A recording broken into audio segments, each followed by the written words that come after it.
चक्रधांनी निरूपण केलेलं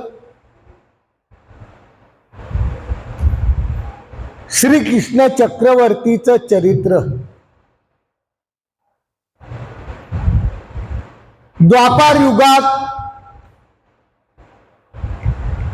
श्रीकृष्ण चक्रवर्तींनी अवतार धारण केला, अवतार कार्य केलं, अवतार कार्य करून निज धामापर्यंत जाईपर्यंत महादायसांनी पुराणात ऐकलेल्या कथा, त्या कथेचा पूर्णपणे सत्यार्थ म्हणून स्वामी चक्रधांना विचारलेले त्या पुराणातले प्रश्न आणि स्वामींनी दिलेलं त्याबद्दल उत्तर, असं हे ग्रंथ वाइंदेशकर पाठ. या वाइंदेशकर पाठाच्या माध्यमातून आपण श्रवण करत आहात. श्रवण करत असताना बऱ्याच लीळेंचं आपण चिंतन, श्रवण, निधिध्यासन केलेलं आहे. त्या लीळेच्या माध्यमातून श्रीकृष्ण चक्रवर्तींची अमृतमय लीळा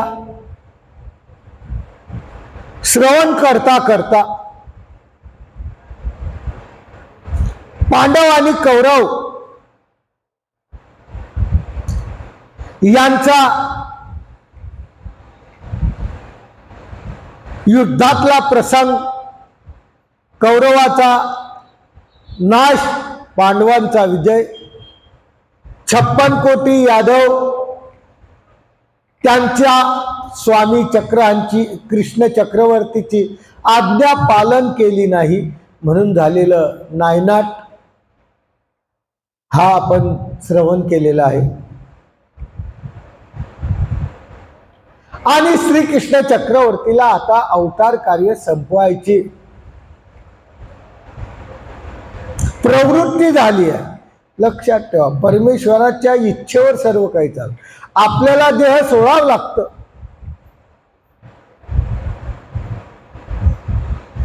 आपल्याला देहामध्ये यावं लागतं. आपल्या इच्छेनं येता येत नाही, आपल्या इच्छेनं जाता येत नाही.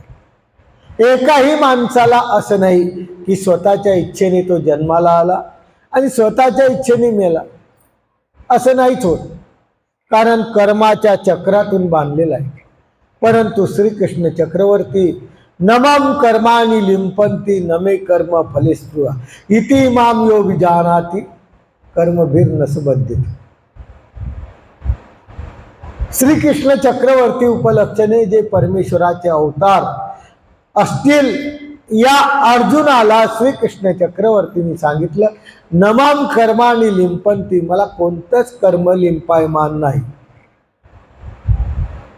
नमे कर्म फलेस्पृहा, कोणत्याही कर्माची अपेक्षा किंवा कोणत्याही कर्माचा भोगायचं काम नाही. इति माम यो भिजानाति, अशा प्रकारचं हा योग जाणून घे अर्जुना. कर्मभिर नसबद्धते, कर्म मला बाधत नाही, परंतु प्रवृत्ती परमेश्वराची आहे. प्रत्येक गोष्ट परमेश्वराच्या इच्छेने चालते, परमेश्वराच्या प्रवृत्तीने चालते. त्या प्रवृत्तीच्या माध्यमातून आज श्रीकृष्ण चक्रवर्तीला प्रवृत्ती झाली आहे का आपण निघून जाऊ.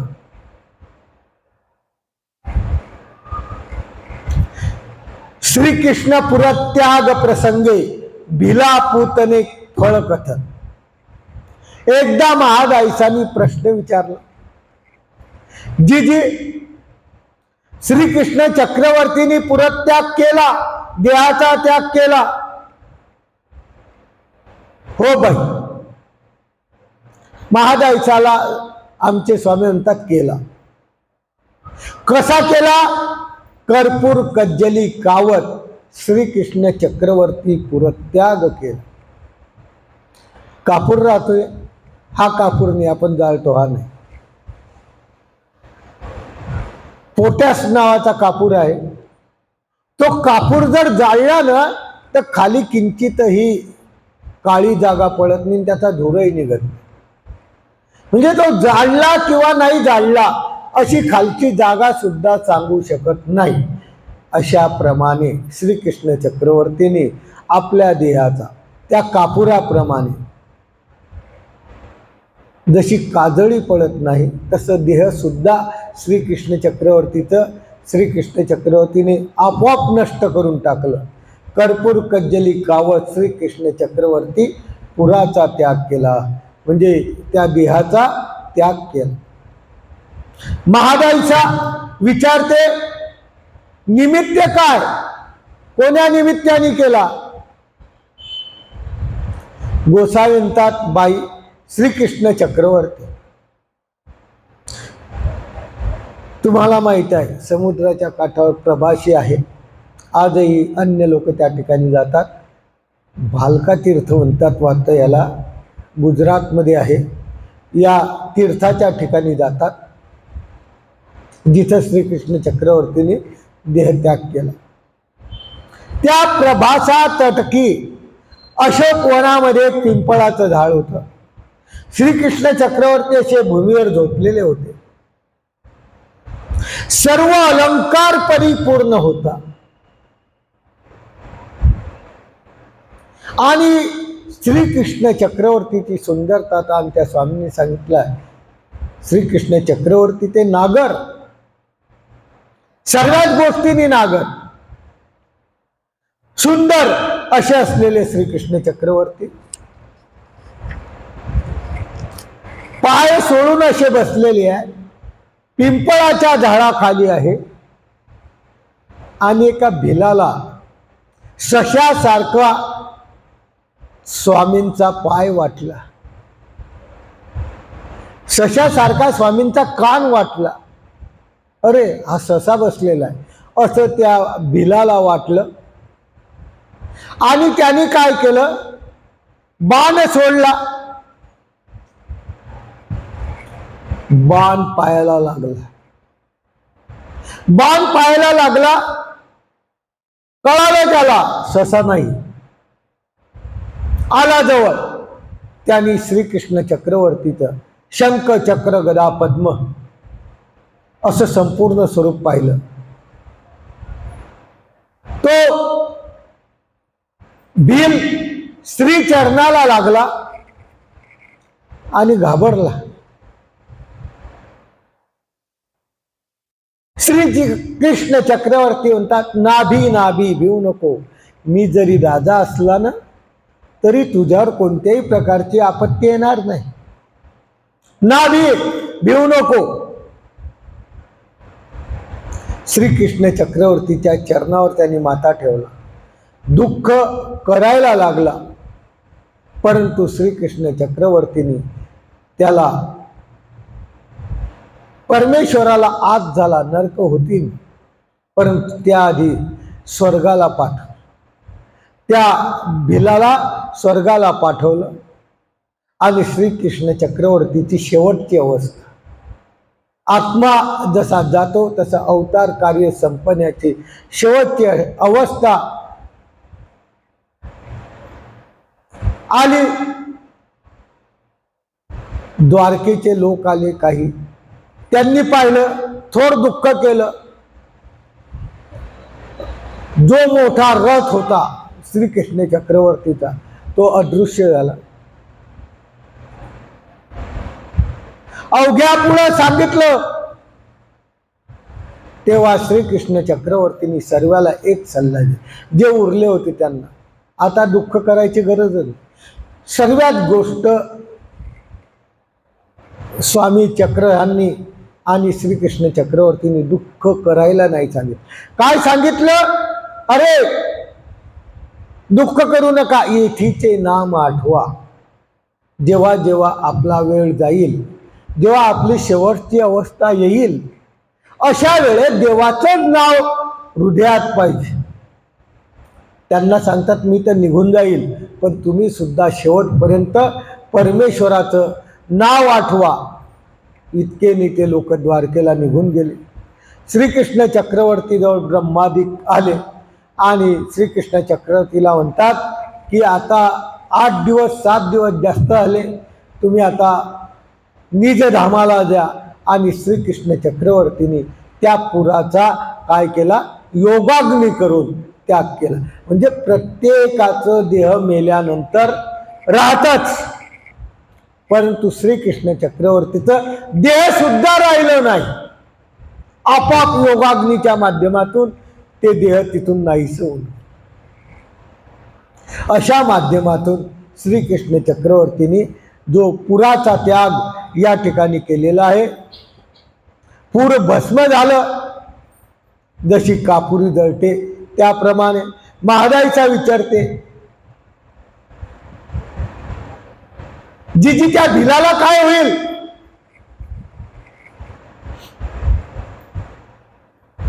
त्या भिलाला काय होईल? श्रीकृष्ण चक्रवर्तीने जे देह गेलं, ज्याच्या माध्यमातून त्याचा सिद्धांत, त्याचा निर्वच आमच्या स्वामी चक्रहांनी महादाईसाला सांगितला. महादाईसाला सांगितला आणि बाई भिल्लाशी श्रीकृष्ण चक्रवर्तीच्या ठाई असंत क्रिया घडली, असंत क्रिया घडली. पुतनेला सुद्धा क्रिया घडली, परंतु भील ओकटेनी मने धर्मे आला नाही. भील श्रीकृष्ण चक्रवर्तीला मारायला आलेला नव्हता, पुतना मात्र श्रीकृष्ण चक्रवर्तीला मारायला आली होती. दोघांमध्ये जमीन अस्मानचा फरक आहे.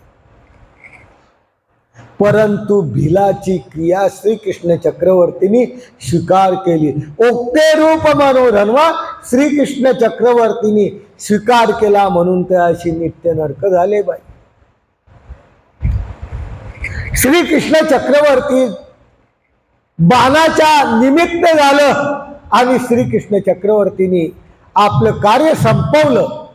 परंतु तो जो दोष आहे, ओ खटेनी मनोधर्मे आला नाही, कोणत्याच वाईट विचाराने तो आला नाही, तरीही त्याला नित्य नरक झाले. बाई आणि पूतना आपल्याला सर्वाला माहित आहे, येऊन गेली. पूतना कशासाठी आली होती? श्रीकृष्ण चक्रवर्तीला मारण्यासाठी आली. ओ खटेनी मनोधर्मे आली, ओक्त व्हावं म्हणून आली. पण श्रीकृष्ण चक्रवर्तींनी ती क्रिया स्वीकार केली नाही, तिची लीळा केली. तिची काय केली? लीळा केली. म्हणून तिला मुक्ती दिली, तिला त्या प्रकारचा मातृत्वाचं फळ दिलं. मादाई म्हणते, जिजी वैर भावानी पुतना आली तरी ती अशी यशनी गती. स्वामी म्हणतात, बाई जेची गती यशोदेशी तेच पुतनेशी. यशोदेला जे फळ मिळालं तेच फळ पुतनेला मिळालं. या अवतार कार्यातून एक सिद्धांत आपल्याला श्रीकृष्ण चक्रवर्तींनी दिला.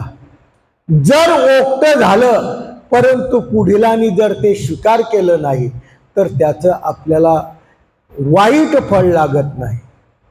परंतु एखादं गोमट अवोक्त झालं आणि पुढीलानी जर त्याचा स्वीकार केला तर आपल्याला त्याचं काय लागतं? वाईट फळ लागतं. जसं बिलाचा कोणताही भाव नाही तसं आपल्याकडून सुद्धा अज्ञानवशे क्रिया करतात. अज्ञानवशे आपल्याकडून काही क्रिया घडून जातात. ज्या क्रिया आपल्याला सहजपणे घडून जातात पण त्या क्रियेच्या माध्यमातून पुढीलाला लागतं. आपल्याला काही फरक पडला नाही पण पुढीलाला ती क्रिया लागली तर लक्षात ठेवायचं आपल्याला उक्त लागेल. परंतु एखाद्या वेळेस ती क्रिया घडली आणि पुढीलाच्या मनात भाव नसला त्या क्रियेचा तर त्या क्रियेचं उक्त लागत नाही. अशा माध्यमातून ही क्रिया श्रीकृष्ण चक्रवर्तींनी सांगितली की भील हा ओकटेनी मनोधर्मे आला नाही, परंतु स्वीकार मात्र श्रीकृष्ण चक्रवर्तींनी ओकट्याचा केला. पुतना ही ओकटेनी मनोधर्मे आली पण श्रीकृष्ण चक्रवर्तींनी तिची क्रिया स्वीकार केली नाही, म्हणून दोघांच्या क्रियेमध्ये जमीन अस्मानचा फरक पडला. एकाला देवतेचं फळ झालं, एकाला नित्य नरक झाले. अशा माध्यमातून महादायशाला स्वामी चक्रहांनी सांगितलं की जेची गती यशोदेशी तेच पुतनेशी.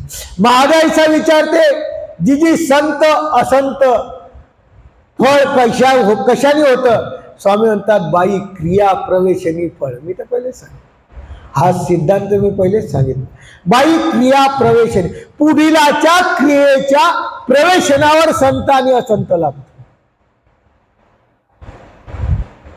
आपली लाट लागली एखाद्याला अनावधानाने, परंतु आपल्याला काही वाटलं नाही, त्याच्या मनात आलं.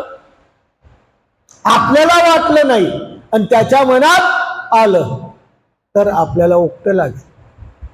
पण कदाचित लाट लागली, आपल्या मनात आलं आणि पुढीलाच्या ज्याला लागलं त्याच्या मनात किंचितही आलं नाही, तर समजून घ्यायचं की त्याचं ओक्त नाही. अशी एक क्रिया सांगते की बाई क्रिया प्रवेशनी फळ. जशी जशी क्रिया स्वीकार होते तशा तशा माध्यमातून फळ मिळतं. जसं भोजन खाऊ घातलं,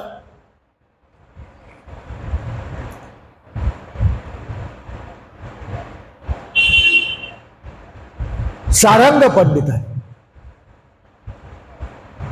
60 वेळा खाऊ घातलं, क्रिया प्रवेशन झाली, पण परमेश्वराने स्वीकार केली नाही. भाव न.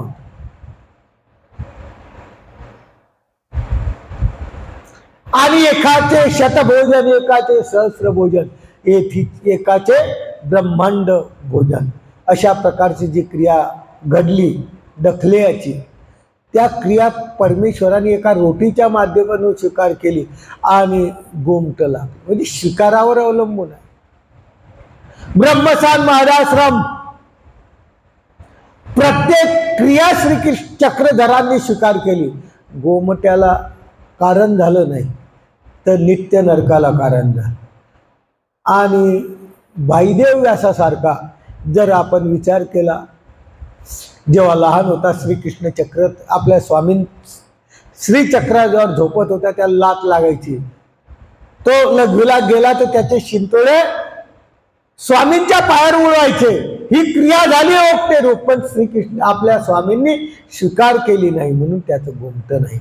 अशा माध्यमातून महादायशाला स्वामींनी सल्ला दिला की जिजी असंत फळ काहीशेन लागते. गोसाई म्हणतात क्रिया प्रवेशन झाली तर फळ होतं, नाही तर होत नाही.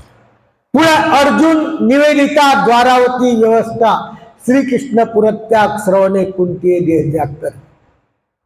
कुंती राहिली आणि पांडव राहिले आणि महादायशा विचारते, जी जी अर्जुन देव द्वारावतीला गेले, मग काय वर केलं तिथं? स्वामींनी कथा सांगायला सुरू. बाई अर्जुन देव द्वारकेला गेले, अवघ्या लोकांना बाहेर काढलं. तिथला जो मुख्य होता त्याला बाहेर काढलं. श्रीकृष्ण चक्रवर्तीची व्यवस्था सांगितली. ते ऐकून उग्रसेन, देवकी, रोहिणी, वसुदेव हे सर्व राहिलेले होते. आणि उग्रसेन, देवकी, रोहिणी, वसुदेव यांचं न सुद्धा ऐकलं त्यांनी की श्रीकृष्ण चक्रवर्ती निज धामाला गेले, यांचे देह तिथंच गेले. ते न सुद्धा ऐकताच यांचं देह संपलं. पट्टराण्या होत्या, त्या पट्टराण्यांना कळालं श्रीकृष्ण चक्रवर्तींनी देहाचा त्याग केला. त्या पट्टराण्यांनी अग्नीमध्ये उडी घालून दिली, त्याही संपल्या.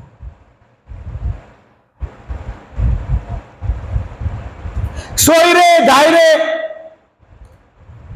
सर्व जे होते श्रीकृष्णाचे नातेवाईक सर्वांनी अग्नी प्रवेश केला. गोपिका राहिल्या,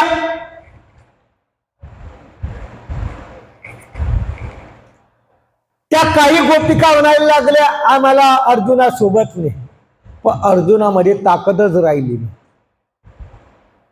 अर्जुन क्षीण झाला, अर्जुनाला धनुष्य उचलता येईना, अर्जुनाला एखादं भांड उचलता येईना. त्याच्याजवळ धनुष्य होता, थोडासा फिरवायचा प्रयत्न केला. काही गोपिका वाचल्या वाचल्या, बाकीच्या भिलानी नेल्या. आता श्रीकृष्ण चक्रवर्तींनी गोपिकांना सांगितलं आम्ही जाणार आहे, तुम्ही आमच्या योगी राहू नका, पण ज्या राहिल्या त्यांची गत अशी झाली. त्या भिलानी नेल्या. अर्जुन देवाचं काही चालतच नव्हतं.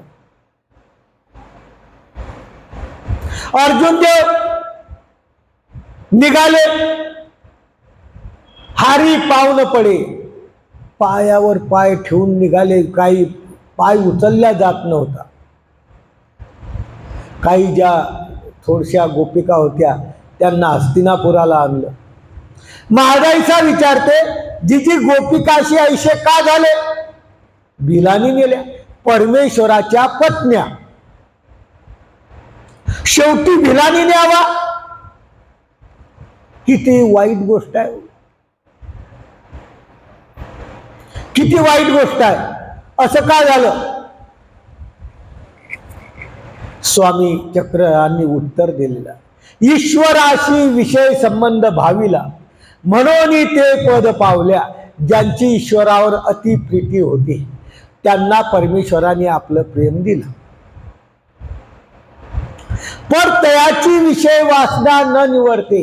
काही गोपिकांची विषय वासना न निवर्ते आणि अन्यत्राचा संसर्ग केला म्हणून भिलानी हरल्या.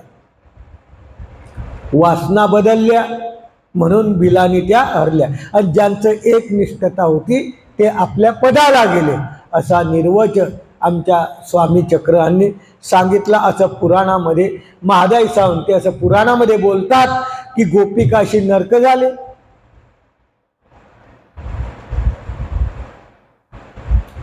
ज्या भिलानी नेल्या त्या गोपिकेला नरक झाले. आमच्या स्वामी चक्रांच्या सिद्धांतामध्ये आहे, अभावी भावरूप फळ नाही.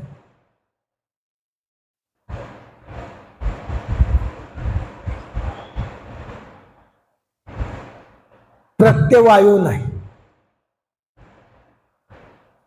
तेव्हा श्रीकृष्ण चक्रवर्तीच्या त्या प्रश्नाचं उत्तर आमच्या स्वामी चक्रांनी दिलं. स्वामी चक्रधर म्हणतात, बाई नरकाची गरजच नाही. मी हमेशा सांगत असतो, लोकांचा मेल्यावर नरक आहे, पण जिवंतपणी नरक आहे. लक्षात ठेव. आज अशी कंडिशन आहे, लोकांचा उत्मात करताय, त्यांचं काय सर्वच चांगलं होत आहे, पण त्यांना इथंच भोगावं लागलं. नरक इथंच आहे. जे असतील ते असतील देहाच्या पालटी. पण स्वामी चक्रांनी सांगितलं, बाई वर जायची गरजच पडली नाही त्यांना. श्रीकृष्ण चक्रवर्तीच्या अर्धांगी पावलेल्या पत्न्या, श्रीकृष्ण चक्रवर्तीच्या पत्न्या भिलानी नेल्या. 7 लेंकुर्वे झाली. एकीला किती? 7 मुलं झाली.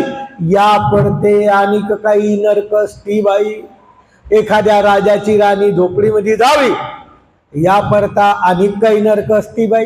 काय नरक याच्यावर? काय आपण पैसा जमा केला, खूप पैशामध्ये आत्मत्व ठेवलं, आणि शेवटी आपले पोरच आपल्या कामा आले नाही. या पडते काही नरक असती बाई. डायरेक्ट सांगतात ते, हे तुमचं सामान घ्या, आमच्याकडे राहायचं, दुसरीकडे चालले जा. या पडते काही नरक असती बाई. याच्या पलीकडे काही नरक आहे का? अनेक.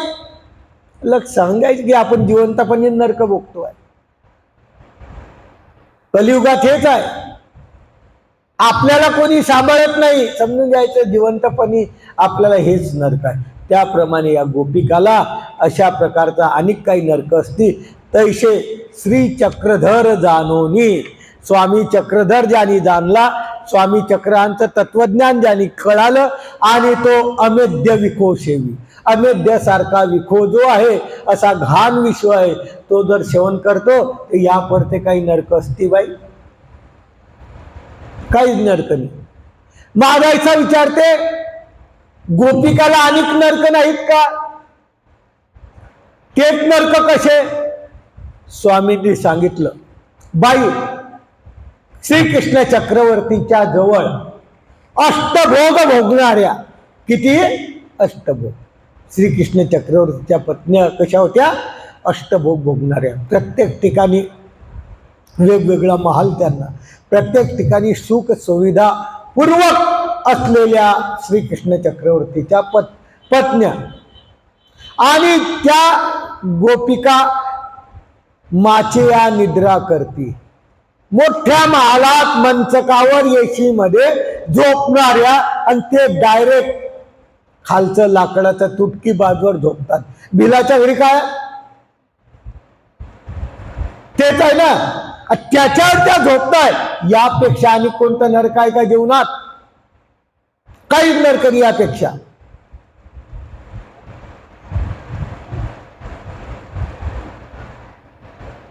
काष्टाची या उभेळ्यावर उजेड, गोमटे नेसणे, कोडियाचे वरो, हेच नरक बाई. लाकडं जमा करून आणायचे, चूल पेटवायची. आता सांगा बरं, गॅस संपला, भेटलाच नाही, चूल पेटवायचा प्रसंग आला, तर या परते अनेक काही नरक असती बाई? काय नरक आहे याच्यापेक्षा? येणारच आहे एका दिवशी, ही पाळी एका दिवशी येणारच. या परते काही नरक असती बाई? आणि काय याच्यापेक्षा नरक? चूल पेटवायचे म्हटले, पहिला चुला लागेल, चुला म्हटल्यावर लाकडं लाकडं असल्या आगपेटी लागेल, आगपेटी असल्यावर त्याच्यावर टाकायला केरोसिन लागेल. तो केरोसिन बी नाही पेटत तर काय होईल? फूक मारा, फुकणी राहायची पहिले, आता फुकणी बी नाही कोणाच्या. तशी या गोपिकेची तरा झाली बाई. गोमटे नेसणे, चांगले कपडे नेसायचे बंद झाले. निद्रा माच्यावर, ती बंद झाली. 2-4 दाशा काय घालायच्या? वारा घालायची. आता हिला दुसऱ्याला वारा घालावं लागतं, अशी कंडिशन आहे. आपल्यावर येणार आहे. जर तुम्ही कलियुगात जर असे राहिले तर आपल्याला येणार आहे. या परते काही नरक असती बाई. परमेश्वराला जर सोडलं आपण तर आपल्यावर हीच परिस्थिती येणार आहे कलियुगाच्या अंतिनी म्हणत मी, आपल्या आयुष्याच्या अंती. जर तुम्ही परमेश्वराला एकनिष्ठ मानलं नाही, परमेश्वराचं स्मरण केलं नाही, तर तुम्हाला आयुष्याच्या अंती अशाच पोरं त्रास देतील. म्हणजे काय झालं? या पडते काही नरक नाही, अशी कंडिशन नाही का आज? नाही. कितीतरी अशा कंडिशन आहे की जिथं काहीच चालत नाही, परस्वाधीन होऊन जातं. आणि या परस्वाधीन जीवनामध्ये कोणतीही दुःख दुःख दुःख, संसार हा दुःखरूप तेव्हा कळतो. लग्न झाल्यावर 4-5 दिवस म्हणतात, 8 वर्ष म्हणतात, 7 अजूबे इस दुनिया में, 8वं आश्चर्य आमचं म्हणतात. आणि जेव्हा 2, 4, 5, 7, 8 वर्ष म्हणतात की हे आश्चर्य नाही, हे बरी पीडा लागली, मी वाटच पाहतो की हे काय मला त्रास देते, घराच्या बाहेर पडतात. प्रपंच असा आहे बाबा. त्या प्रपंचाच्या माध्यमातून या गोपिकेची स्थिती अशी झालेली आहे. गोपिकांनी श्रीकृष्ण चक्रवर्तीचं ऐकलं नाही, आपल्याला ते भोगावं लागलं. त्यांना ते बघा, आपणही परमेश्वराचं नाही ऐकलं तर आपल्या जीवनामध्ये ही परिस्थिती येणार म्हणजे येणार. आपण आपल्या पोराला संस्कारित नाही केलं, समजून घ्यायचं आपल्याला ही परिस्थिती येणार म्हणजे येणार, 101% येणार. ज्या ठिकाणी पोराचं चुकतं त्याच ठिकाणी त्याला शिक्षा पण करा. तेव्हा तो जर मोठा झाला आणि तुम्ही त्या चुका जर लपवल्या तर तो तुमचा गुरु झाल्याशिवाय राहणार नाही. अनेक उदाहरणं या प्रपंचात संसारात आजही आहे. आणि म्हणून श्रीकृष्ण चक्रवर्तीच्या माध्यमातून स्वामी चक्रांनी आजच सावध केलं की या पडते काही नरक असते बाई. प्रत्येकाला जिवंतपणे भोगावं लागतील. मेल्यावर जेव्हा भोगायचं तेव्हा भोगायचं, पण हे काही नरक आहे, हेच नरक आहे. अर्जुन देव युधिष्ठिराजवळ गेला, अवघी व्यवस्था सांगितली. युधिष्ठिर रडायला लागला. त्याला थोर दुःख झालं. बा अर्जुना, गोसावी विजय केले, हा म्हणे, पण आपल्याला आज्ञा केली. जाता जाता श्रीकृष्ण चक्रवर्तीने आपल्याला सांगून गेले. अर्जुनाला सांगितलं होतं दुःख करू नका, दुःख म्हणजे पापातव नरक, म्हणून अर्जुन देव संयमशील आहे. अर्जुन त्या युधिष्ठिराला सांगतो, आपल्याला श्रीकृष्ण चक्रवर्तीने आज्ञा केली. अर्जुन देव म्हणतो, गोसाव्याने आपल्याला असं सांगितलं, तुम्ही पाची पांडव, द्रौपदी, आता इथं राहायचं नाही, हिमालयामध्ये जा. झालं का नाही? त्यागाचीच व्याख्या. श्रीकृष्ण चक्रवर्तीने राज्य भोगलं, दुसऱ्याला भोगू दिलं असं आपल्याला वाटत असलं, परंतु शेवटी त्यागाशिवाय शांती नाही. आणि या पाची पांडवाला आणि द्रौपदीला सांगितलं की तुम्ही इथं राहायचं नाही, तुम्ही हिमाचल पर्वतामध्ये, हिमालयामध्ये का जा, निघून जा. तुम्हाला आम्ही पूर्ण संबंध देऊ. आपल्या राज्यावर परीक्षितीला बसवा. कोणाचा मुलगा होता परीक्षिती? अर्जुनाचा? अभिमन्यू नाही हो, अभिमन्यूचा मुलगा परीक्षित. त्या परीक्षिताला तुम्ही राज्यावर बसवा आणि द्वारकेला व्रजाला राज्यावर बसवा. व्रजा म्हणजे श्रीकृष्ण चक्रवर्ती पासून प्रद्युम्न पासून अनिरुद्ध, आणि अनिरुद्धचा पोऱ्याचं नाव काय? वज्र. म्हणून त्या वज्राला तुम्ही द्वारकेच्या गादीवर बसवा आणि आपल्या परीक्षितीला हस्तिनापूरच्या गादीवर बसवा, अशा प्रकारचं आज्ञा केली. अर्जुन देव सरळ कुंतीच्या महालामध्ये गेले, कुंतीला सांगायला गेले. कुंती म्हणते, अरे तुमचे स्वार्थीने आले, म्हणजे श्रीकृष्ण चक्रवर्तीने आले. त्याने कुंती पुढे सांगितलं मागची सर्व कथा, आणि कुंतीने त्यानं सुद्धा ऐकलं. कुंती उभी होती दरवाजात आणि तिला कळालं की श्रीकृष्ण चक्रवर्तीने निज धामाला गेले. उभ्याच गेली. उभ्याच तिने आपलं काय केलं? देह संपवलं. उभयाची देह ते गेली. देखिले बाई, श्रीकृष्ण चक्रवर्तीच्या वियोगी, परमेश्वराच्या वियोगी किती लोकांनी देहत्याग केला. एक कुंतिया ऐकत खेव देहत्याग, न सुद्धा ऐकलं तर देहते गुण केलं. अशा माध्यमातून कुंती ही या ठिकाणी परमेश्वर प्राप्तीला, पुन संबंधाला प्राप्त झाली. 5 पांडवाला मात्र ज्ञानी होते. अज्ञानीला आचरण केल्याशिवाय मरण येत नाही. प्रेमाचा उपाय जरी घडला तर देहाच्या पालटी गेल्याशिवाय प्रेम देत नाही. त्या माध्यमातून पांडवांना मात्र हिमालयात जावं लागणार आहे. पुढे व्रज परीक्षिती राज्य प्रदान कथन. महाराईसा विचारते, जी कुंती देहत्याग केला, मग पांडवांनी काय केलं?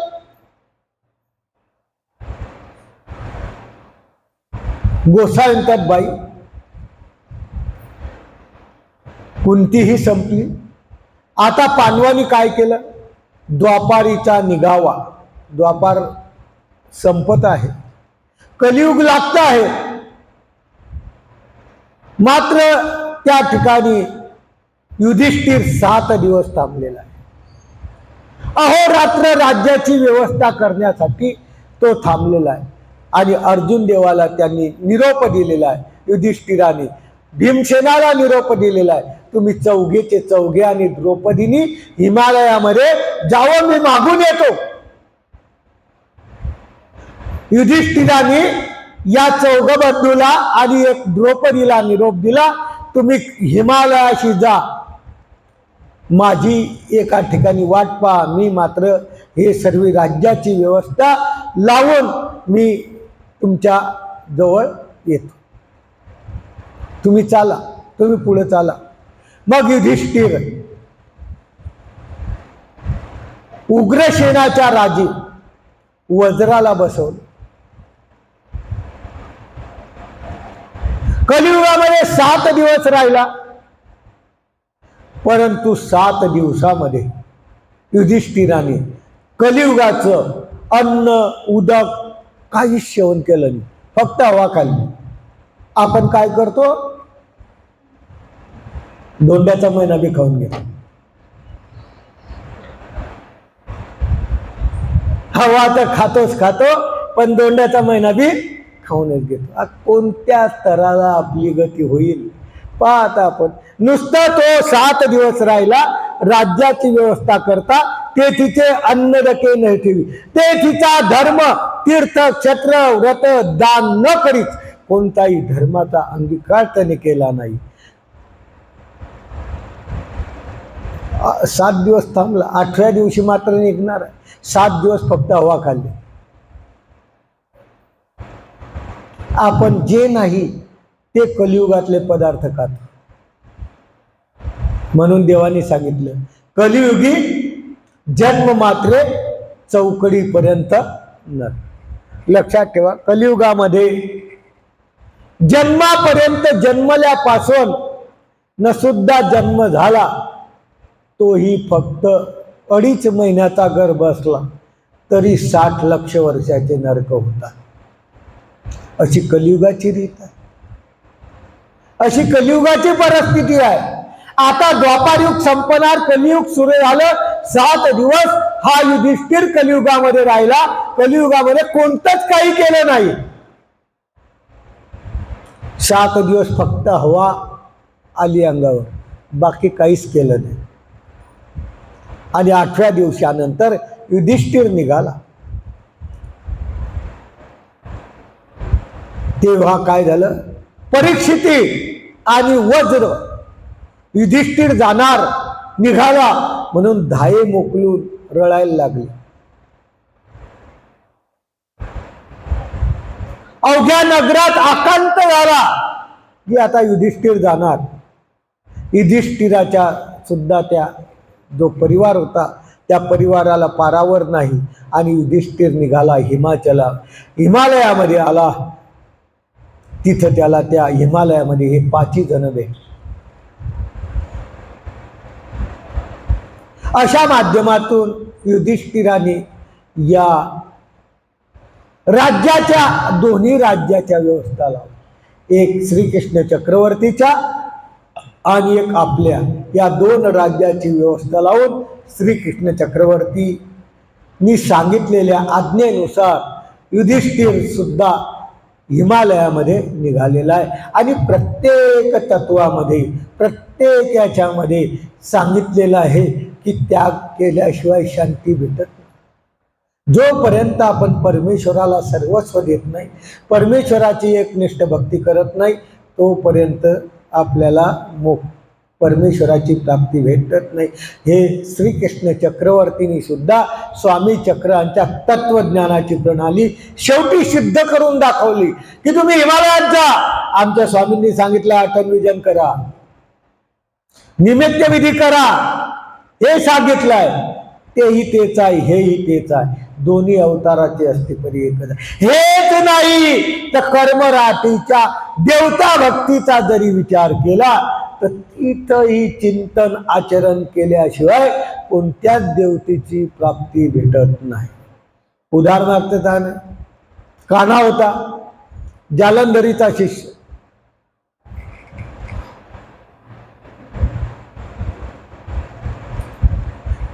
गोपीचंद आणि जालंधरीचा योग आला.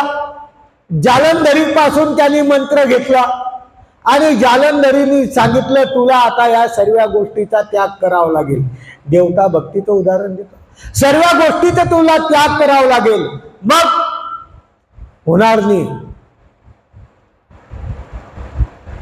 आणि त्या गोपीचंदाला त्यांनी काय केलं? अरे मला त्याग करायला लावतो म्हणून जमीन मध्ये पुरलं, वरून माती वगैरे ढकलून दिली. त्याच गावात एकाएकी जालंधरीचा शिष्य कान्हा आला. हात त्याच्यावर भारून गेला. उपाधिक शोभे उपाधीला शोभला आणि म्हणे तुमचा उपदेश मला घ्यायचा. आता पद्धत आहे डबल उपदेश घ्यायची, परंपरा आहे डबल उपदेश घेतात. कसा? पहिले कान धुवून टाका गरम पाण्याने आणि परत उपदेश घेऊन टाका. अशी पद्धत मानवापंथात बी आली. म्हणजे बाहेर आहे असं नाही, मानवापंथात ते गुरु मला पसंत नाही, मग काय करायचं? सोपं. का? धुवून टाकायचे. आणि दुसरा गुरु हे करणं अत्यंत चुकीचं आहे. कोणत्याच सिद्धांतानुसार, मानवपंथाचाच नाही तर या समाजात जितके संप्रदाय असेल तितक्या संप्रदायापैकी कोणत्याही संप्रदायाचा असो, हा जो सिद्धांत आहे एकदम चुकीचा आहे. जो गुरु तो गुरुच. तुम्ही वाटलंच ते त्याचे विचार पटत नाही, त्याच्यापासून लांब राहा. त्याचे तो काही वेगळ्या मार्गाला चालला, त्याच्यापासून दूर राहा. परंतु गुरु डबल करायचा नाही. परंतु या कानानीच्या माध्यमातून गोपीचंद राजांनी केला तर दोघांचे नाम एकच. आपल्या पंथात 10 बी गुरु केले तर 5च नाव सांगता. आता तुम्हाला 6वं सांगितलं असेल तर मला माहिती, पण सांगता 5च. कोणत्याही गुरुजवळ जा, 5 नामाशिवाय तुम्हाला दुसरं सांगणारच नाही. तसं त्या संप्रदायाचा नियम, ज्या गोपीचंद राजाला जालंधरीने जे नाम दिले होते तेच कानाने दिले. आणि त्याला आठवलं, अरे हे नाव तर मला माहित आहे. माहित आहे? शक्यच नाही म्हणे, हे नाम मला किंवा माझ्या गुरुलाच माहित आहे. मग विचारलं, एक आलते जालंधरी, कुठं आहे? म्हणे इथं पुरलं. अरे ते मरणारच नाही. त्याने उघडलं आणि त्या गुरुला जालंधरीला बाहेर काढलं. अशा माध्यमातून एकच असा जो गुरु आहे त्या गुरुच्या माध्यमातून आपण उपदेश घ्यायला पाहिजे जो आला. परंतु आपण ज्ञानाविषयी गुरु प्राप्त करू शकतो आणि जो विद्या अभ्यास देतो, ज्ञानार्जन देतो,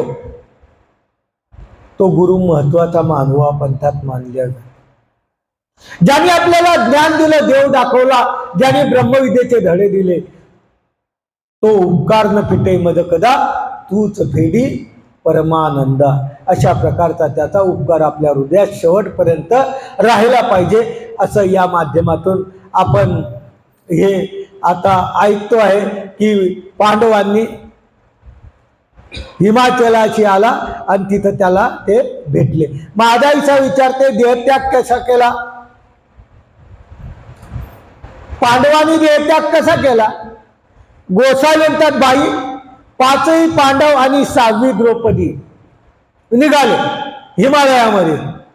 भरपूर प्रकारचे अरिष्ट विघ्न आले. लक्षात ठेवा, परमेश्वर हा सोपा नाही. परमेश्वराला प्राप्त करणं हे सोपं नाही.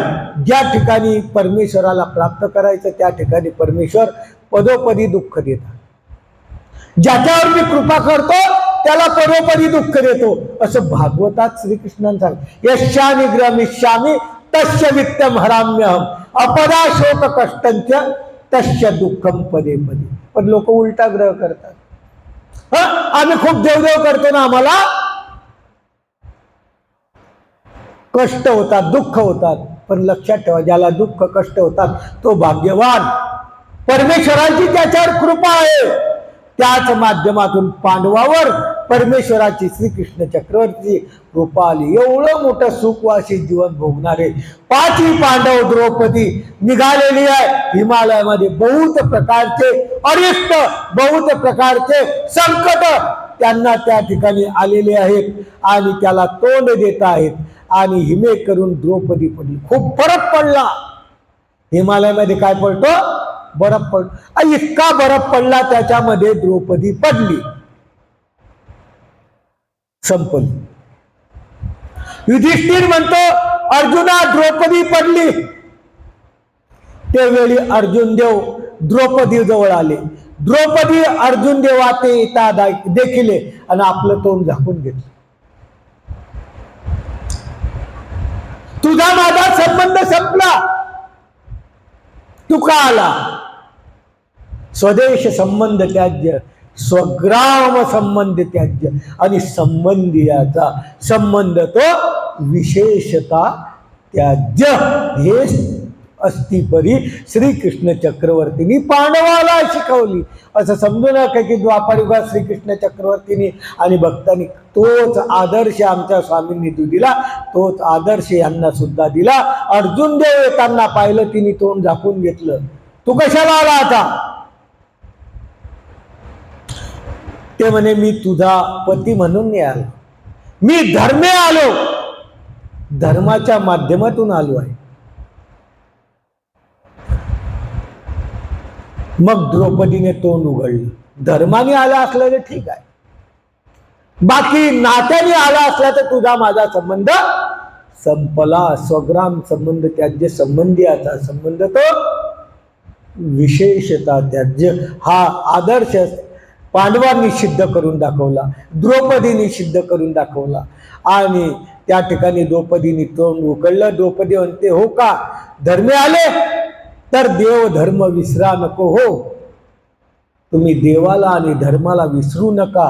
हा द्रौपदीने सल्ला अर्जुनाला दिलेला आहे. तुम्ही धर्मे आले तर धर्मच तुमच्या अंतकरणात राहू द्या. अर्जुन म्हणतो, मी न विसर, माझ्या अंतकरणात धर्म आणि देव पूर्णपणे ठसून गेलेला आहे, मी विसरत नाही.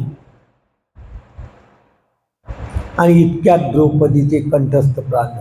आणि शेवटी हा आदर्श दिला की मरताना आपला नातेवाईक हा त्या भावनेने पाहिलं तर देव होणार नाही. संबंधियाचा संबंध तो विशेषता त्याज्य, विशेष प्रकारे त्याज्य पाहिजे. मुलगा नाही, पती नाही आणि कोणी नाही, आपलं कोणीच नाही, फक्त देव आहे. धर्मे आले, धर्माच्या माध्यमातून जर आले, तुमचा आमचा काहीच संबंध नाही. तुम्ही ईश्वराचे आहात आणि ईश्वराचे उपासक आहेत, आणि ईश्वराच्या माध्यमातून परस्परे परमप्रीती सांगितली. त्या माध्यमातून जर योग आला तर देव होणार. पहा माझा मुलगा, हे माझे नातेवाईक, हे माझे हे, जर असं करत राहिलं, हे करणे न येण्यासाठी आपल्याला पहिल्यापासूनच प्रपंचातून हळूहळू ममत्व काढावं लागेल. मरताना सुद्धा नाही तर आपली मुलंच आपल्या डोळ्यासमोर येतील, आपली सूनच आपल्या डोळ्यासमोर येईल. अशा भाव न धरता आपण त्या पांडवाचा अनुकरा आचार आपल्या अंतकरणात यावा, हीच अशा प्रकारची महादयशाला स्वामी चक्रांनी दिलेला हा संदेश. द्रौपदी कंठस्थ प्राण झाले. श्रीकृष्णा श्रीकृष्णा श्री कृष्ण कृष्ण कृष्ण म्हणून 5 वेळ कृष्ण कृष्ण कृष्ण म्हटलं आणि द्रौपदीचा प्राण गेला. असा प्राण आपला सर्वांचा जर गेला तर नक्कीच परमेश्वर आपल्या धावून. अर्जुन निघाला, युधिष्ठिराजवळ गेला. युधिष्ठिर सांगतो द्रौपदीचा प्राण गेला. युधिष्ठिराने द्रौपदीचे गुण काढले, त्याने अर्जुनाचे मोहपाश निरसले, त्याचे मोहपाश जे होते ते असा पंथ क्रमिता अर्जुन देव पडला. नंबर 2 ला अर्जुन देव पडला. भीमसेने म्हणितले राजा अर्जुन पडला. युधिष्ठिराने सांगितलं परतून पाहायचं. पहा अर्जुन पडलेला, पुढं बाकीचे भाऊ चालताय. भीमाने सांगितलं, युधिष्ठिराने दिलं मागं पाहायचं नाही. आपलं नातं बंधूचं संपलं. स्वदेश संबंध त्या किती सुंदर लीळ आहे, ज्याच्यामध्ये अशा प्रकारचा देहत्याग आपण कधी ऐकला नाही. पांडव हिमालयामध्ये गेले एवढंच ऐकलं, पण हिमालयामध्ये जाताना अशा प्रकारचा त्याग केला. त्यामुळं अर्जुन पडला, युधिष्ठिराने परतून नाही पाहिलं. नावेक पुढे गेले, नकुल पडले, सहदेव पडले, तरीही भीमाने आणि त्यांनी पाहिलं नाही. नंतर भीम पडला, पाहिलं नाही. शेवटी राहिला फक्त युधिष्ठिर, आणि युधिष्ठिर सुद्धा शेवटी पडला. आणि पडल्यानंतर युधिष्ठिराची सुद्धा मोह ममता सर्व नष्ट झाली. आणि नष्ट झाल्यानंतर अशरीरी वाचा निघाली. शव सांडी सांडी अशा प्रकारच्या शवाला काही अर्थ नाही, देहाला काही अर्थ नाही. आमच्या नात नागायसा एकदा आमच्या एका घटनेनुसार निघून गेली, सप्तशृंगी राज्य केलं. सप्तशृंगामध्ये देह तिनं शेपून टाकलं. ते देह कुठं पडलं कोणालाही सापडलं नाही. मात्र काही दिवसांनी तिच्या गळ्यात असलेली शिन्नस्थळी एका देवडीमध्ये तिने ठेवलेली होती आणि तिथं लिहिलेलं होतं, एथ शिन्नस्थळी असे गा. ते कविशर व्यासाला नंतर सापडले, पण देह नाही सापडला. याला म्हणतात त्याग. आणि त्याच त्यागाचं प्रतीक आमच्या पूर्वजांनी सुद्धा केलेलं आहे. हा आचार स्वामी चक्रवर्तींचा आणि श्रीकृष्ण चक्रवर्तीचा दोघांचा आचार हा सारखाच आहे. या माध्यमातून हे आपल्याला या लीळेच्या माध्यमातून सांगितलं. आणि हिमांचल अतिक्रमला आणि युधिष्ठिर सुद्धा त्या ठिकाणी संपलेला आहे आणि इतकेनी त्याचं देह गेलं. असे 5 पांडव श्रीकृष्ण चक्रवर्ती गेल्यानंतर आचरणयुक्त देहाने गेले. ज्ञानाच्या ठिकाणी आचार करावा हा धर्म आहे. आणि पांडवांना श्रीकृष्ण चक्रवर्तींनी आचाराची परिभाषा दावून त्यांचा देह त्यांनी ईश्वराकारणे सोडला. हा आदर्श महादायीसाला श्रीकृष्ण चक्रवर्तींनी आपल्या जीवनातून आपल्या अवतार कार्यातून स्वामी चक्रांनी महादायीसाला सांगितला. महादायीसालांनी आपल्याला सांगितला आणि दाखवून दिलं की भगवान श्रीकृष्ण चक्रवर्ती असो का आमचे स्वामी असो, दोघांची तत्व प्रणाली बिलकुल सारखी आहे. विकार विकल्प शून्य स्वभाव मात्र निरालंबी देवता स्मरण. जो जन्मक्षेपी त्याशी परमेश्वर पुनरूपी आपला संबंध देते. हीच व्याख्या श्रीकृष्ण चक्रवर्तींनी या ठिकाणी आपल्याला दिली, आमच्या स्वामी चक्रांनी दिली. अशा माध्यमातून आपण हा जो श्रीकृष्ण चक्रवर्तीचा हे आहे संपून टाकू. संपवू का ग्रंथ सर्व? आता संपवू का? नाही तर संपवतो. पहा तुम्ही.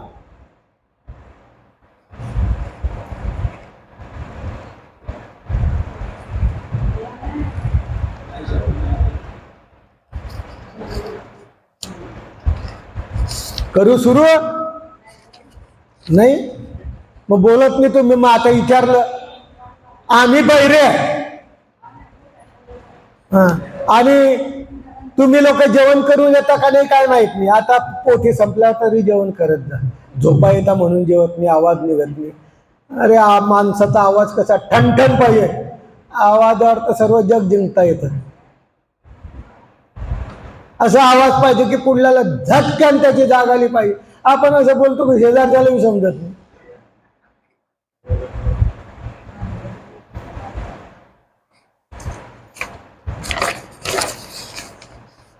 एक थोडस सुंदर वाटलेलं एक लिखाण आहे. एका बाईचं आहे, प्रपंचातल्या बाईचं आणि प्रपंचातल्या लोकांच्या उपयोगी आहे म्हणून हे वाचतो. तुम्ही प्रापंचिक असले तर सांगा, नाही तर वाचत नाही. तो बोलत नाही, धना काहीच बोलत नाही. त्याच्यामुळे तो त्यागी आहे का प्रपंच शिलाय काही समजत नाही.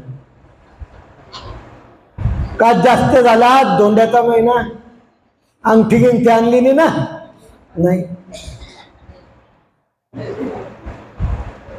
वाचू मग.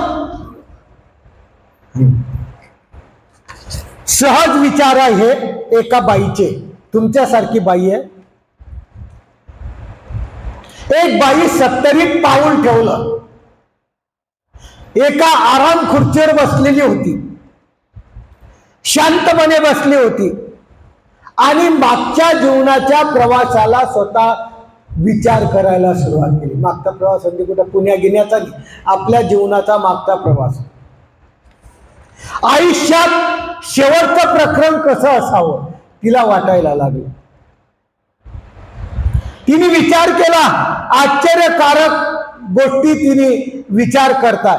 ज्या गोष्टीवर कधीच तिने विश्वास ठेवला नाही त्या गोष्टीवर तिला अशा प्रकारचा आभास निर्माण झाला. ती समजायला लागली. मुले मोठी होतील, प्रत्येकाचं स्वप्न आहे. मुले मोठे होतील, स्वतःचं जग निर्माण करतील.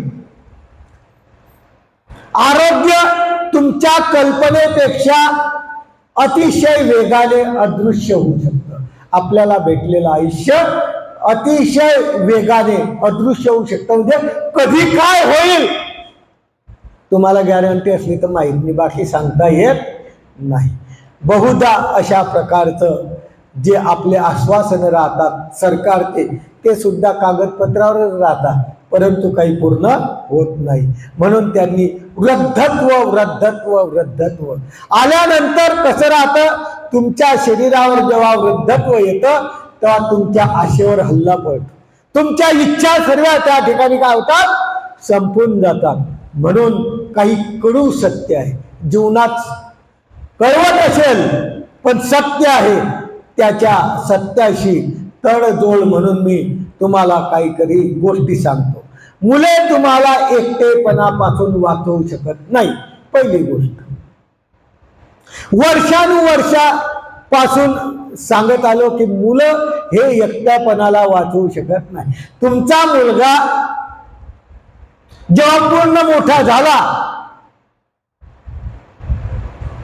त्याला एखादी सोबतीन भेटली की तुमचं एकटेपण येतं. प्रत्येकाच्या जीवनात आहे. जेव्हा माझी मुलं मोठी होतील तेव्हा मी एकटी नसेल असं आपल्याला वाटतं. ते मला भेटतील, माझी काळजी करतील, मला जवळ घेतील, असं प्रत्येकाला वाटत असतं. हे एक सुंदर स्वप्न प्रत्येकाचं आहे. पण वास्तविक बेत मात्र वेगळा आहे. वास्तविक स्थिती कशी आहे, मुलांकडे नोकऱ्या, बिल, जोडीदार, जबाबदाऱ्या, स्वतःची मुलं सर्व असतात. त्यांचे दिवस कामाने भरलेला असतो. प्रत्येक जबाबदारी त्याच्याकडं असते आणि आईची आठवण एक छोटीशी बनून जाते. कधी कधी तुम्हाला एखाद्या सणासारखी त्या मुलाच्या फोनची वाट पाहावं लागते. खरंय का खोटं आहे? सत्य आहे पण कडू आहे. प्रत्येकाच्या जीवनाचे प्रसंग येणार आहे. दिवस जातात, आठवडे उलटतात, शेवटी एक मेसेज येतो, हाय मॅम. मॅम म्हणजे बोलतो बी इंग्लिश, जसा हा इंग्लिश मधून पहिला आलता.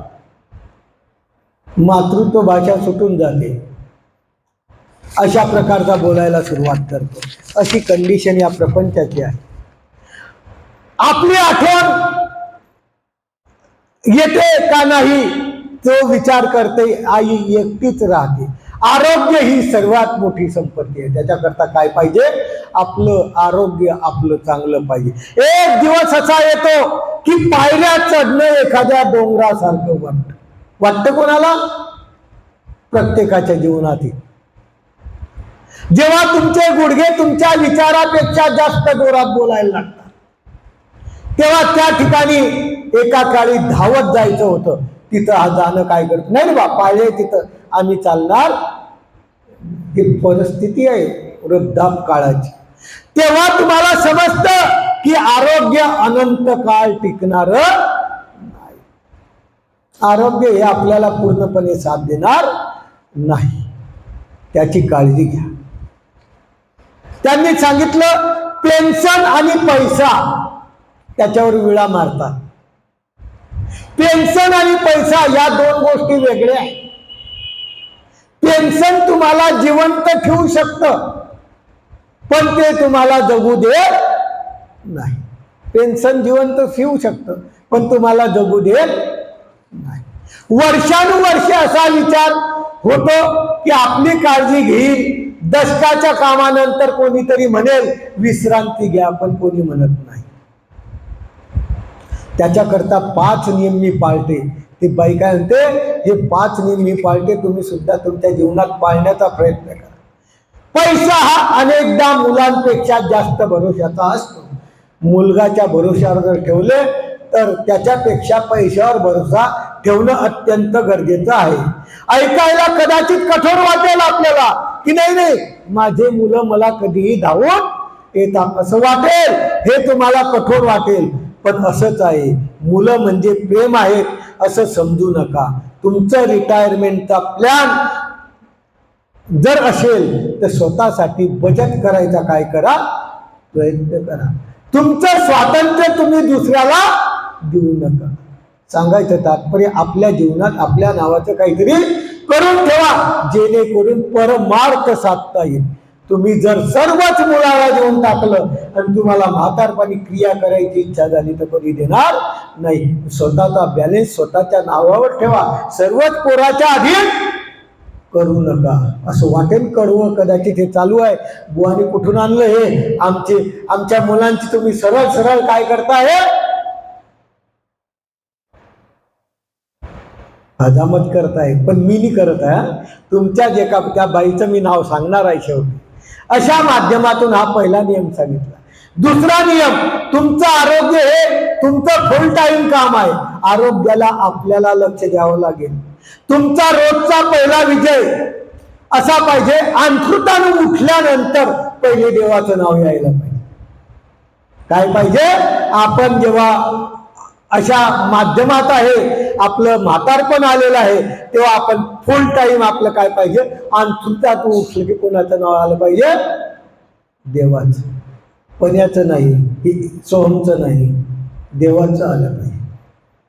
कामाचं नाही सकाळी लवकर उठायचं, कामाला जायचं, हे करणंच आहे, कर्म चुकणार नाही. पण देवाची भक्ती केल्याशिवाय आपल्याला काहीच प्राप्त होणार नाही. म्हणून अंथरुणातून उठल्याशिवाय उठल्या देवाचं नाव घेणं, त्यानंतर थोडा व्यायाम करणं गरजेचं आहे. नाही मला चालणं होत नाही, आम्ही झोपून राहतो. आपल्या शरीरासाठी, आपल्या देखभालसाठी आपल्याला हे करणं गरजेचं आहे. साखर मीठ कमी खायला पाहिजे. आपल्या साखरच्या मिठातून आपलं वजन जास्त होईल, चालता येणार नाही. आपल्याजवळ सर्व असलं तर कोणी येणार नाही. लक्षात ठेवा, किती दिवस कोण करतं, कोणीच करत नाही. 2 दिवस नवतीचे राहतात. दररोजचं मळ त्याला कोण राहिलं, दररोज मरायला लागले तर कोण राहणार आहे. तशी कंडिशन याची आहे. म्हणून ते म्हणतात की मीठ कमी खा. तुम्ही कोण आहेत याची विचार करा, खबरदारी घ्या की आपण आहे, आपले जीवन आपल्यालाच पाहावं लागणार आहे. म्हणून सकाळी उठल्या देवाच्या नामस्मरणापासून सुरुवात करा. तिसरा नियम, स्वतःचा सहवास स्वतः करण्याचं शिका. कुणाची जरी वाट पाहणं दुःखाला कारणभूत होत. आपलंच आपण करायचं. भेटीची आशा कोणाची करायची नाही. स्वतःचा आनंद स्वतःच निर्माण, म्हणजे एकटाच असा एकट्यापणाचा आनंद आपण एकटेच घ्या. आवडता पदार्थ आपणच बनवा. सुनबाई करेल, मग आणेल, मग खाईल, हे पदार्थ हा भाव लांब ठेवा. आपण आपलाच बनवा. चांगलं पुस्तकं वाचा. म्हातारपणी तरी काय वाचा, जे लिहून ठेवलेलं आहे ते वाचायचा प्रयत्न करा. जे लिहून ठेवलं ते कपाटात ठेवून दिलं ते वाचा. ज्याच्याजवळ लिहिलेलं नाही ते ऐकलेलं वाचा. ऐकलेलं लिहिलेलं नाही ते एखादं पुस्तक घेऊन वाचा. पण शेवटी वाचा, मरायचं काम ठेवू नका. म्हणजे चांगली पुस्तकं वाचा. कदाचित खूपच करमणूक होत नाही तर शेवटी एकटेच असले तर जुने गाणे ऐका, असंही त्यांनी सांगितलंय त्या बाईंनी. अपेक्षा संपतात तिथं शांतता सुरू होते. अपेक्षा जर आपल्या जीवनात असल्या तर शांत. चौथा नियम आहे, वृद्धत्व म्हणजे कमकुवत. माझ्या वयाची अनेक लोक दिवसभर तक्रार करतात. पाहतात ना म्हातारे लोक दिवसभर सगळं दुखतं. म्हातारेच काय हो, 35 40 माय सर्वच दुखतं. एकनी वाळ्यात सांगत बसते इथून ते त्या टोकापर्यंत, का माय पाठ दुखतं, हात दुखतं, डोकं दुखतं. काय करा, तुझं दुखतं बाकीच्याचं दुखत नाही. अशा प्रकारची जाहिरात करू नका. सगळं दुखतं, कोणाला काळजी आहे. लोकांना सांगितलं तुमचं कोणी पाय दाबून दे, हात दाबून दे, डोकं दाबून दे, गळा मात्र दाबून देते. म्हणून ते म्हणतात की सगळं दुखतं, असं कोणालाच काळजी त्याची नाही. जग खूप वाईट आहे. हळूहळू त्यांना भेटायचं बंद करा. प्रेमाचा अभाव त्यांच्या ठिकाणी नसतो. सकारात्मक जीवन जगण्याचं शिका.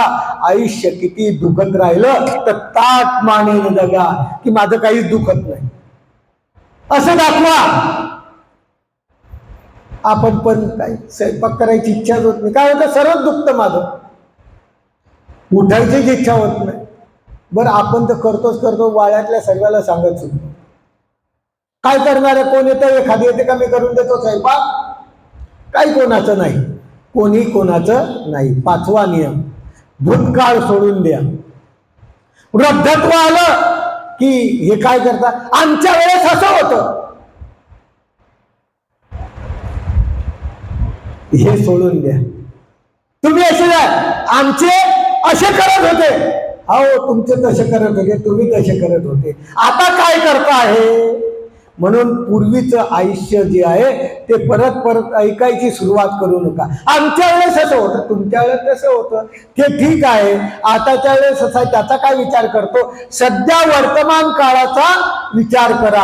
आता निघून गेलेला काळ आहे, फक्त आज अस्तित्व कशाचं आहे आपल्या जीवनामध्ये, हे जर तुम्ही केलं तर कालच्या आठवणीत तुम्ही हे जगले तर जगू शकणार नाही.